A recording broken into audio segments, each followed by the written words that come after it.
Hello and welcome to the Lean Marketing Podcast for this month. I'm Zach Espinola, for those who don't know me, and I lead our brand strategy team over here.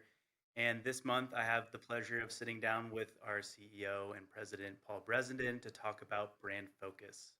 So, Paul, I want you to kick it off for us and introduce what is brand focus in general? How does it impact businesses that we work with?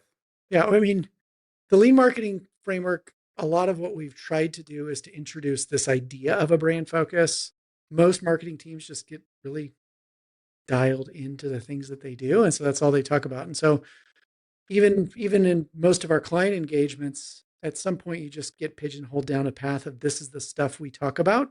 And then you subtly start to forget that there's all this other breadth of what organizations, brands should be talking about that are more holistic in nature of how clients think of them, how they should be thinking about their organization. And so we introduced this idea of a brand focus every month with our accounts in saying this is the bigger picture, right? And so each month we would talk about some element of the bigger picture that they may not have spent a decent amount of time talking about. Last month we talked about email reputation and health and what is the process to look at sender reputation, email discipline, evaluation cycles. We've talked about things like annual planning, SEO strategy, generative AI, and where that fits into it, Google Ads, any sort of ads planning and what you do around it. And so every month, what we try to do is to go really deep into one area and just make sure that there's enough discipline around that that you go, I may not have thought about this. I may not know exactly what to do about this, but I'm going to implement the next two or three steps in place so that we have a more robust view of the world. The world is a more robust view of our organization, and that we're addressing all of the core disciplines that a brand should be thinking about. Awesome. Well, our next core discipline that we're going to be talking about is systems and processes and how they fit into the overall matrix for businesses, for their strategy. So, what does that mean for is when we're talking about systems and processes? That's a really good question. I don't think many marketing people want to think about systems and process, and then how does that relate to my actual output? And I think that's one of the core things that we talk about from strategy is we tend to think of strategy, the things that we do before we actually do the hard work. I think that systems and process, especially execution discipline, can become one of the most powerful differentiators that an organization has. How fast do we learn? How fast do we execute? And so, in fairness, I feel like that's where most executives would push back on marketing leaders and go, you're just not moving fast enough. And so, this is systems and processes a good tool to then step back and go, hey, how does our team work? And then in doing this, do we have a holistic way of looking at what we do, how we work together as a team? Do we have a culture of disciplined execution? How do we move and learn faster so that this actually becomes part of our core competitive advantage? hmm Let's talk about how we operate as a team and what our systems and processes are. So, we can go into lean marketing framework, how we work in a sprint structure. Do you want to unpack that? Because from a leadership perspective, you kind of led the charge and made us all adopt into this framework. Kicking and screaming sometimes. Exactly. So let's unpack that and kind of explain to everyone else who's listening what it Yeah, involves. there's this, and maybe I'll use development, software development language. Maybe this is more helpful. Lean actually comes from the manufacturing world. Agile comes from the software development world. When we talk about a lean marketing framework, this is something very specific that we've built out and trademarked actually for the marketing process. And so it borrows from a couple of those disciplines. And so whether your organization has a formal operating system, something like EOS or scaling up or MAP or OKRs or whatever you're running, we intentionally work to make sure that the lean marketing framework had a systems and process or an execution discipline that could easily slot into any one of those. So we freely borrow from a lot of those in building out what a lean marketing framework is, but I'll just break down some of the rhythms that fit into this. I think that you should actually have a clear articulated vision for the future of what your organization is heading. And so Jim Collins would call this a BHAG, your big, hairy, audacious goal, a 10-year plan. And most people hopefully have some sort of clear North Star of where their organization is heading. Those tend to be revenue focused. Hey, we're going to be at 100 million by whatever year, and some specific plan around that.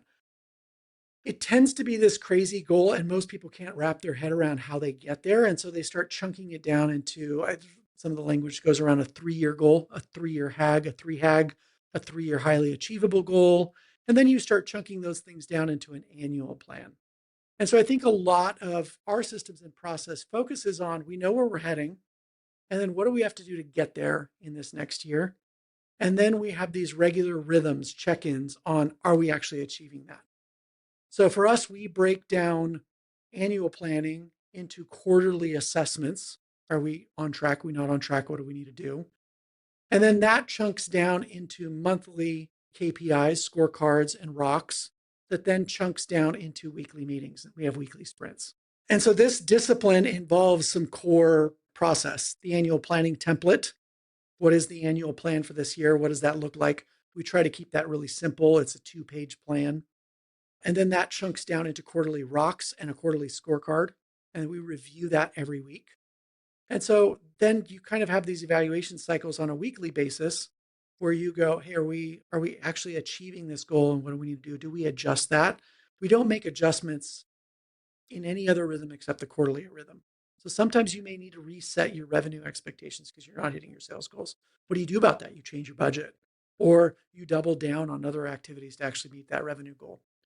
But I think the main reason of this isn't just the magic in a weekly sprint structure. The main reason you're doing this is to build a culture of disciplined execution and then to learn faster. How do I look at what I'm doing and pivot what I'm doing? Most people's learning loop is an annual budget. And so then you just put your head down, do everything that's in the budget. You execute the budget, and you reach up for the high five, and the organization goes, "We never hit our revenue goal. Why are you asking for a high five?" And so what we want to do is to not plan budget items around things that are so locked in where we go, hey, we budgeted $500,000 for Google Ads this month or this year, or whatever that number ends up being for your organization. And so the goal becomes spend the money. The goal isn't spend the money. The goal is achieve the growth. Right. And a lot of what you were talking about there revolves all around the annual plan. That really sets the tone for what your quarterly rhythms and feedback loops are going to be. So, how do you approach annual planning? What are the steps that you take to ensure that you're covering all your bases whenever you're looking from a 30,000-foot view to see what kind of growth do we want to see in the year ahead? Yeah, and I think this is one of the things that most organizations think they do well and don't actually do that well. And so let's just break down some of the elements on what we do on the marketing side that fit into annual planning. Most of the time, the annual plan is oriented towards a top level growth number. And I think that that's really a non-emotional marketer for a lot of people. They, yeah, they pay lip service to this idea. Yeah, I'll try to achieve that. But they don't really know how they slot into that growth model. You don't, and this goes back to some of the core fundamentals that fits into a lean marketing framework. Is the organization aligned with a customer journey map that shows conversion down from one stage to the next with accountability for each group on what part they're managing? Leads, we often say this, leads is the most dangerous word in modern organization. We all define the word leads dramatically differently. And so for a sales team, leads might mean people that are ready for a proposal or want you to buy. I've had organizations come back to us and go, these leads are terrible. They're already involved talking with our competitors and they're just looking for a second proposal, second bid. Like, isn't that exactly what you want? Somebody that knows your product, knows where you sit in the positioning of your competitors, and is looking for you to provide a cost comparison on how you're better. That seems like a home run, right? And so what we need to have is some of these core alignments. In a lean marketing framework, the fundamental places to start is positioning. Who are we going after? How are we different? What product have we built or service have we built that exactly meets that target audience's needs? And articulating all of that on paper. What do we need to say so that they get it, they want it, they tell other people about it? Lean marketing framework, stage 2 is understanding your competitive environment. And so looking through and going, what are they doing? How does their product stack up to our product? Who have we built this product for that provides us competitive advantage, right? If you're going to try to be everything to everybody, there's no real competitive advantage that you can offer other than cost. That's a really weak form of positioning.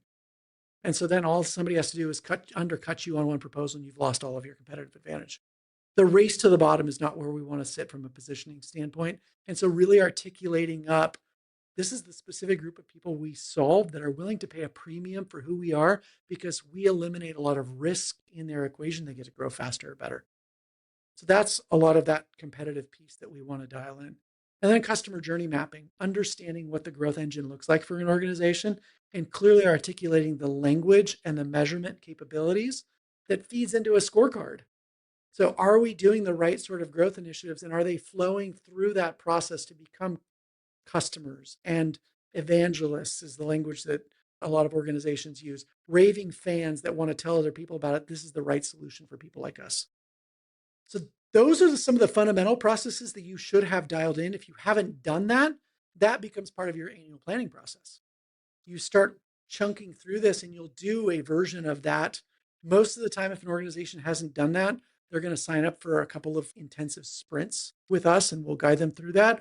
Or we also have workshop style formats where they can do it in a DIY format. But what we do in our annual planning process is we try to articulate all of the fundamentals that we walk through. We're going to review the past year's structure. What were your goals? Did you hit them? What were the barriers? What were the roadblocks? What's the low hanging fruit that we actually need to attack to achieve this goal? Is this just a number we pulled out of our hat and said this is what our growth number is? Or is there real data behind that? And then how do we articulate that? If we don't have data behind it, how do we start putting together the discipline to have data behind that? What's our current customer acquisition cost? What's our sales cycle length? What are the current verticals that we're attacking? What's our penetration in each of those markets? Have we built out a list that becomes our secret sauce for a like an ABM strategy that says, does everybody know who we are? We may need things like measuring brand sentiments or customer sentiments that are related to our brand, right? Do our customers feel like they have the right product, or we're churning out as many as we're bringing into the funnel? We had that conversation today with a client. Your top tier customer churn has been holding flat for a year. You lose a few, you gain a few, but there's this just steady stream of churning out and nobody's really heading into that ideal customer tier. What do you do about that? And so what are the nurturing workflows you have to build? Because there's a lot of movement, but no traction. You lost you lost a few, you gained a few, you're just still staying in the same spot. That's a scary place to be for a business. It's a lot of anxiety of going, we're trying to achieve this growth, but what we're really achieving is just a lot of effort and no movement, and that's hard.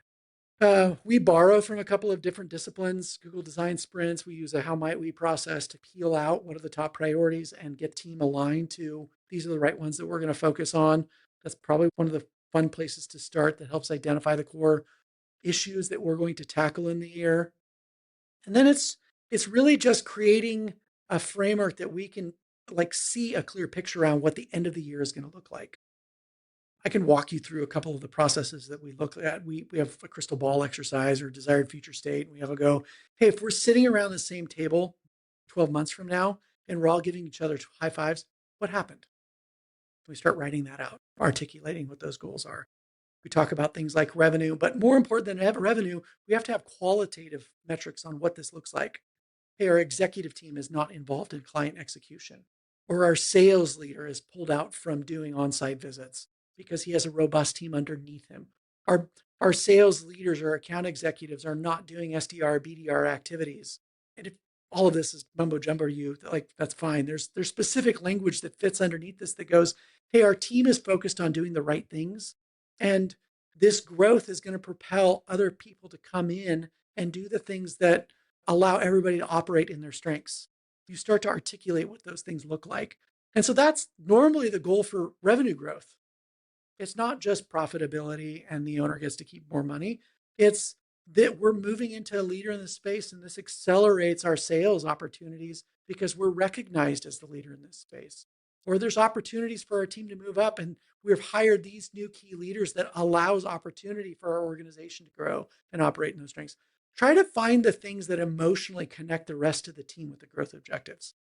Because if it's just numerically based, most people don't care. Even I, as the business owner, rarely care about a number. What does this mean for me?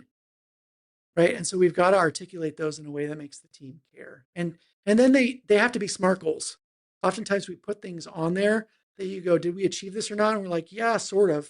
And then it flows down into the next quarter or the next year. And so if we're putting on goals out there that are not clearly articulated, objectively measurable, are specifically time bound, right? We don't do our goal setting in the right way. You end up having a bunch of goals that there's no way of knowing if you've hit them or not. Mhm. Yeah, a lot of times we'll see people come to us with some very lofty goals and they are just throwing numbers out there. So, how do you work backwards in that process to really nail down a SMART goal? Which, for those of you who don't know, we say is something that's specific, it's measurable, attainable, it's reasonable, and it's time bound. So, Yeah. those are the factors that you want to include when you're thinking about a SMART goal. If you haven't done this process before, that's why it's really helpful to have a coach that walks you through it objectively. As you start to do them, you realize this thing that we intended to track, it's not the best thing to track. Maybe it's a correlative metric. We thought it was tied to it, but it's not. We've had that happen. That's why we adjust our scorecard quarterly. We go, we were measuring this thing, but that's not actually moving the needle on what we wanted to measure underneath it. Sales activities tied to revenue goals is a good example of this. Our sales team says, hey, we need 15 booked appointments to reach this revenue goal. And we go, hey, 15 booked appointments is not the right metric. It might be proposal sent, right? And so you start changing what you measure that becomes a closer proximity to what the actual movement of that preceding scorecard metric is. Does that, hopefully that makes sense. I think the coach part helps you do that and goes, hey, have you measured this before? Where would you pull this data set from? What's the current number now? Can you pull this in 5 minutes or less? Because if you can't pull it in 5 minutes or less, you're not going to update that scorecard weekly. There's so many parts of this that somebody can guide you through and go, okay, here's version 1 of this. You may not have done this before. You may have some discipline around this. Is this the right thing to measure? And so that becomes something that becomes an art form and another discipline that you develop well as a team. One of the things that I found as a coach and as an agency owner is one of the core real values that hiring an agency or hiring a coach brings you is external objectivity, right? It's somebody that's not knee deep in the same business process that you've been for so long that can actually help you go, hey, are you looking at this correctly? What if we turn this a little bit? Does this make more sense? And so we have organizations that just use this for something really specific, SEO or paid ads or whatever. And that happens rarely. Most of the time, they're using us for a broader set of services. Help us with strategy, do these 5 things because our team has these other 5 things. And so then we have organizations that just use us for strategy, right? An annual planning process, running a lean marketing framework, looking at their scorecard, aligning their tactics, and really helping their team develop this execution discipline. And so I think that's another thing that we talk through that we go, okay, as you're doing this, what actually helps you drive growth faster? And sometimes the system becomes part of that secret sauce. Hmm. Totally. So, what should people do if they want to start an annual planning with 454 Creative, with you? What's the best way to Yeah, I start? love that. One of the reasons that we're talking about this as a brand focus, if you don't have an annual planning process for the marketing team, you should start one now ahead of your organization doing it. You should start the groundwork of preparing the right data set, looking at your results, looking at your tactics that you've been doing, where have you been spending your money, what's worked, what hasn't worked, and come together with a plan on how you're going to approach annual planning. And if you don't have a way of doing annual planning, we offer we offer an annual planning workshop, and you can do it in our office. We can come to you. We can do it virtually. We can fit into your specific methodology. And I've spent a lot of time making sure that we learn and understand how this slots into an EOS structure or an OKR structure or whatever that's going to end up being. And if you don't have one, we're going to help you just build a structure that makes sense and is logical and clear, easy to run for you.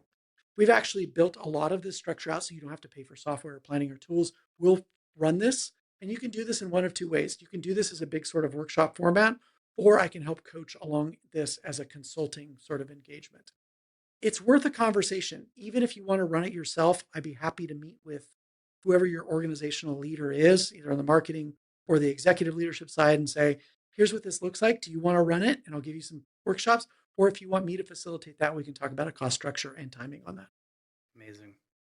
All right. Well, any last words to anyone who's listening to the podcast today? Yeah, move. The whole goal is execution discipline. You miss 100% of the shots you don't take. Even if you stink at annual planning and you haven't done it before, go do something. There's plenty of planning templates. If you don't use 454 for this, use somebody. Go do this and go figure it out. Awesome. Well, thank you for your time today, Paul. Yeah, thanks, Zach. This has been the Lean Marketing Podcast, and I hope you guys got some value out of it. Have a good day.